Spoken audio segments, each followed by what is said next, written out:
här inslaget presenteras i samarbete med Facebox, en svensk laddbox med automatisk lastbalansering och minimalistisk design. Samt Kempower, tillförlitliga och lättanvända snabbladdare för elbil, lastbil och båt. Macrent, din fullserviceleverantör med Sveriges största Apple-lager. Hej och hjärtligt välkomna, Peter Esse här. Och idag så ska vi prata om Zeekr 7 GT. Jag har ju kollat på denna på Brysselmässan tidigare, men nu ska vi alltså djupdyka i Zeekr 7 GT. Jag vet inte vad ska vi kalla den. Ett mellanting mellan Zeekr 001 och Zeekr 7 X. Och vi måste ju börja med att prata om den här pannan som följer med då. Det är ju någonting med Zeekrs designspråk som gör att de så gärna vill ha en svart högblank panna i fronten som inte gör någonting på europeisk mark. Den är ju en upplyst LED-historia i Kina där de kan skapa massa mönster och annat. Men i Sverige så är det bara ren plast. I övrigt så är det ju en aggressiv front. Tycker jag att det saknas någonting här i mitten. Den kamera där, va? Det gör att det blir lite mörkt när vi möter Zeekr-bilar. Zeekr 7 GT är för dig som tycker att Zeekr 001 är för stor, för lång och Zeekr 7 X är för hög. Den börjar på 500 000 strax under till och med. Och det är inte bara längdskillnaden som gör att den står ut eller står in jämfört med 001, utan det handlar också om fokus, förarmiljö och så vidare. Men längdskillnaden är 4,82 meter på Zeekr 7 GT mot 001ans 4,95 meter. Båda är ju vad jag skulle säga någon form av halvkombi-historia. Se så här, 001 den har du om du har en familj där bak, och 7 GT den kör du om du kanske vill köra lite själv men ändå vill ha en liten sportkombi-historia, halvkombi, helkombi, någonstans mitt emellan. Sportkombi helt enkelt. Och innan vi går in på det tekniska så ska vi prata lite om profilen bakifrån. Det är ju aerodynamik, allting är ju designat för att det här ska vara en cool bil. Och jag får både lite Porsche och lite, jag vet inte, Saab nämnde någon.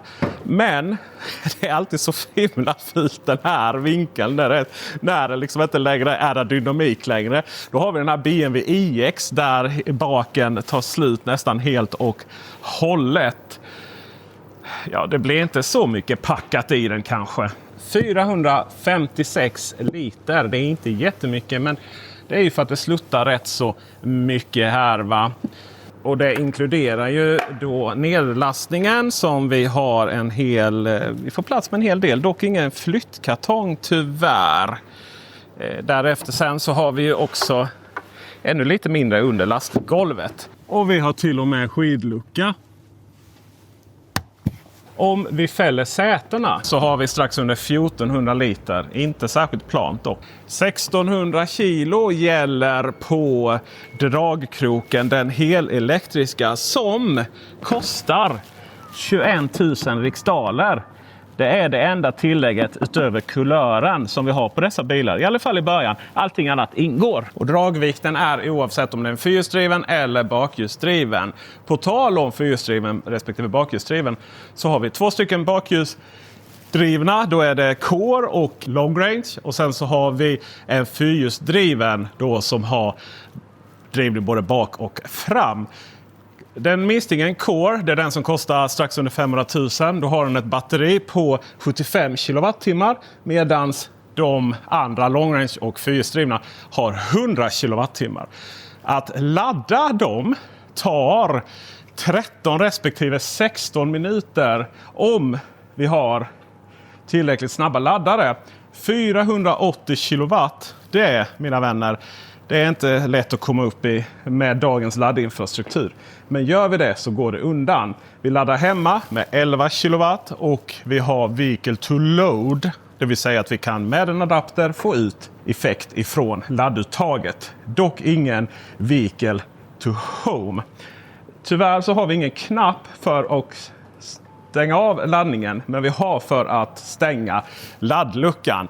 En sådär god prioritering. Det är någonting hela den här plattformen SCA delar med alla systerbilar såsom Polestar 4 och så vidare. Förunken, då har vi 65 liter kontra 32 liter. Beroende då på om vi har en motor fram eller inte. Luckan, eller frunkhuven, måste slås ner. Man var lite aggressiv. Precis som den här bilens motorspecifikationer. Vilket i praktiken betyder 310 kW motoreffekt på de bakhjulsdrivna, 475 på den fyrhjulsdrivna. Det är 5,3 sekunder på de bakhjulsdrivna och 3,3 sekunder när vi kör framåt på det fyrhjulsdrivna. Privilege. Och baksätet således automatiska dörrar. Dra in magen, va? Så kommer fram. Och vi vill inte ha automatiska dörrar, då får vi välja någonting annat än Privilege, för det ingår i det. Det här är ju en bil som jag strax ska komma till där fram. Det är en cockpitkänsla, men så även här bak.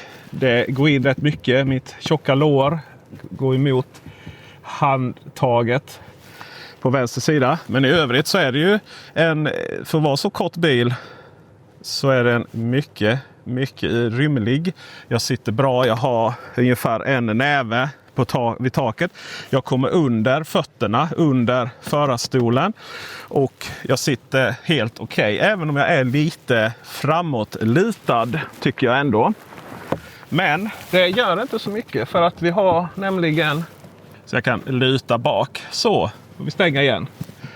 Man behöver inte öppna dörren för att komma åt dem. Ja, det är nästan alltså.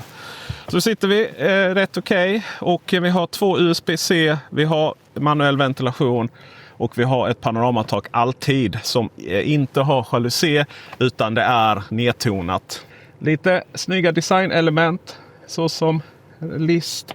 Vi har exakt 0 svart högblank i plast här bak. Mycket bra siker. Det som då ställer till det vet jag inte, men den här bilen, den här sportkombin, duger lika utmärkt som baksätesbil. Att ha passagerare, ungar, svärföräldrar, mormor, ens egna föräldrar kanske. Vem som helst här bak duger lika bra som Zeekr 001 faktiskt. Så att den kan vara ett fullvärdigt alternativ till det hela. Förarmiljön. Kom igen, tack. Förarmiljön, det är ju en cockpitkänsla, va? Vi har den här så vi kan luta höger ben mot eller lår, och sen så är det skärmen vi ser igenom ratten. Den är byggd på det sättet. Svart och sobet och härligt, va? Igen, ingen högblank i plast. Tyskarna, ni måste lära er av detta. Och vi har rattknappar. Det som är så härligt då är ju att vi har de här härliga metallknapparna, fysiska reglagen. Vi har allting samlat i denna stöttbågen så att inte mobilen när den laddar flyger och flänger. Tydliga indikationer. Vi har våra flaskmugghållare eller lokahållare, plats med kaffet också. Vi kan liksom lägga ner saker under till så det är upplyst. Det här är så himla bra gjort. Och sen så är det ju ratten då, där vi hittar ett scrollhjul på höger sida för volymreglaget. Det finns ingenting annat sätt att göra det på. Det är bra. Lite... Ja, men det är lite så här medelbudgetkänsla på knapparna, men de gör jobbet. Hellre det än touchhistorier. På vänster sida då har vi för styrassistenten, sätta på farthållaren och sådana saker, va? Körriktningsväljaren på höger sida. Sen har vi förarskärmen som vi inte just nu, men vi kan välja mellan högersidan om den ska då ge lite navigation och sådär. Men jag skulle gärna vilja haft att den hela förarskärmen togs över av navigationen. Så bra är det inte. Utan då får vi helt enkelt kolla på navigatorn i centerskärmen som just nu håller på och där, titta. Ser vi var vi är någonstans. Numera så är det bara en navigator i Zeekr. Det har ju varit nästan lite parodiskt att det har varit 2. En som har funkat och en som har varit inbyggd. Men nu är det alltså en som gäller som ska vara bra. Och vi kan växla mellan hemskärm som bil eller hemskärm som navigator. Till det så har vi ju lite direktgenvägar för parkering. Där har vi för massage. Nice! Jag gillar inte massage egentligen. För att stolarna blir hårdare då. Sen så har vi en liten bilknapp där vi har våra olika inställningar. Vi kan stänga av saker och ting här som vi inte gillar, så som fartvarnare och annat, va? Men vi har ju samtidigt också snabbgenvägarna som vi kan lägga in vad vi vill ha här då, va? Till det så har vi en appar som vi kan ladda hem. Vi har lite Spotify om vi så vill. Det har vi inte här nu, men vi kan ladda hem det. Apple CarPlay kan vi koppla upp på. Sen så är det direkt så att vi ställer in temperaturen utan att behöva gå in längre in. Så det är ju trevligt och bra system på det sättet. Lite media där också hade vi så. Och så har vi direkta till temperaturen. Det är fram och det är bak. I övrigt så har vi en ljudanläggning. Och den ljudanläggningen den ingår i long range och privilege. Då om vi väljer någon av dem får vi också heads-up displayen. Luftfjädring som finns i denna bilen och dessa automatiska dörrar, stänga och öppna och hålla på. Då är det privilege som gäller. Och priset på long range är 560 000 och privilege är 635 000. Och när det kommer till räckvidd så är det 66 mil på long range eller 56 mil på privilege. Om vi väljer den bakhjulsdrivna Core-varianten då är det 53 mil. Kan väl också klara sig på. Så med det tackar jag för mig av Zeekr 7 GT. Den går att beställa redan nu via Zeekrs webbsida.